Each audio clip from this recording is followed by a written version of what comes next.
Aloha everyone, and welcome to Connecting with History. My name is Mike Smola and I'm the Curator of Public Programs at the Hawaiian Mission House's Historic Site and Archives in Honolulu. Now we're here inside the Bingham Bedroom of the 1821 Mission House, the oldest still standing house in all of Hawaii.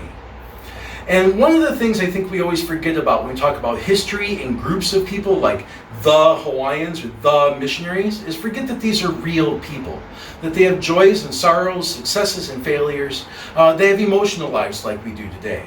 Which brings me to this portrait of Sophia Bingham. Now the Binghams had 7 children in all, 5 lived to be adults. One died young at 16 months old, one died even younger at 16 days old. But one of the practices in the early years of the mission is that they would send their children back to New England for their education.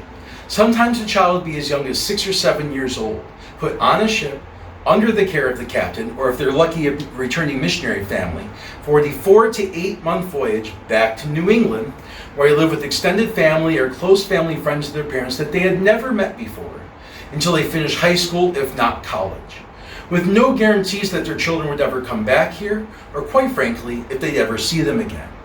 Missionary work for these folks is a lifetime calling. This is not the Peace Corps. Now they're sending their children back for several reasons. Number one, according to their own letters, they do not have time to teach their own children. They're too busy with their mission work. Number two, the educational infrastructure that they were used to in New England did not exist here yet. And lastly, and the reason why they're sending their children back so young is so they don't pick up pieces of Hawaiian culture that their parents don't approve of. Now, Sophia here was sent back at the age of 7. She had been back in New England about 2 years when the Binghams found out that a portrait of her had been painted. It was to be sent to them here in Honolulu as a gift. So you can imagine their excitement at getting this portrait.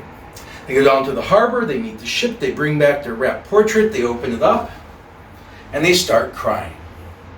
But not tears of joy as you might expect, they were tears of disappointment. So what they found when they opened up the wrapping is that the salt air and the conditions in the ship's hold had spoiled the portrait. It was so covered with dirt and grime that there was no image of their daughter to be seen on the canvas. Now luckily, 2 days later, Reverend Bingham got the idea to rub the portrait with alcohol, and that took off whatever was covering up the image. The original portrait is perfectly fine. It's in our collections today. Sophia, by the way, never returned to the islands.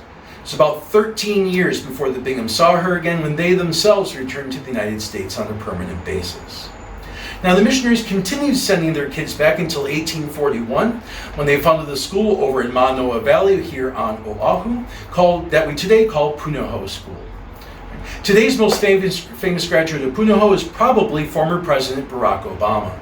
But also, if you like golf, Michelle Wie is a Punahou graduate, or if you like the Los Angeles Chargers, Monty Teo is a Punahou grad. Now, one of the interesting objects I'd like to point out here is the trunk that the portrait sits on. That is an artifact and belonged to Reverend Hiram Bingham, who came here with the first group of missionaries in 1820. This is his original trunk, and if we come along the side, well, I think we'll be able to see something interesting. So thank you so very much for joining us for Connecting with History. Mahalo and aloha.